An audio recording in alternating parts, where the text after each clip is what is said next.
దేవుని సన్నిధి నుంచి ఎంతకాలం నువ్వు పారిపోతావు? బైబిల్ గ్రంథంలో 2 రకాల ప్రజలు మనం తరచూ చూస్తూ ఉంటాం. దేవుని సన్నిధిలో నిలబడే ప్రజలు, దేవుని సన్నిధి నుంచి పారిపోయే ప్రజలు. ఏలియా ఉన్నాడు. ఏలియా ఎప్పుడు ప్రవచనం చెప్పినా కూడా ఎవని సన్నిధిలో నేను నిలబడి ఉన్నానో యెహోవా జీవము తోడు అని తన ప్రవచనాన్ని ఎత్తేవాడండి. మోషే, ఏలియా, యెహోషువ వీళ్ళందరూ దేవుని సన్నిధిలో నిలబడిన ప్రజలు. ఇంకొక వ్యక్తి ఉన్నాడు, యోనా. యోనాను గురించి దేవుని వాక్యాలు ఏమని రాస్తుందో తెలుసా? యోనా దేవుని సన్నిధి నుంచి పారిపోతున్నాడు అని దేవుని వాక్యంలో రాస్తుందండి. ఈరోజు ఎంతో మంది ప్రజలు ఆశీర్వాదానికి నిలయమైన దేవుని సన్నిధిని వదిలి పారిపోతూ ఉన్నారు. దేవుని ప్రసన్నతకు దూరంగా జీవిస్తూ ఉన్నారు.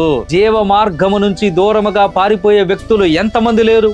జీవ జలముల ఓట అయిన యెహోవా యొద్ద నుంచి పారిపోయే వ్యక్తులు ఎంతమంది లేరు? 2024 సంవత్సరంలో నీ జీవితంలో దేవునికి దగ్గరగా ఉన్న రోజులు ఎక్కువ, దేవునికి దూరంగా ప్రయాణం చేసిన రోజులు ఎక్కువ. ఒక్కసారి మిమ్మల్ని మీరు పరిశీలించుకోండి. ఈ సంవత్సరం దేవుని దుఃఖపట్టిన సందర్భాలు ఎక్కువ, దేవుని సంతోషపరిచిన సందర్భాలు ఎక్కువ.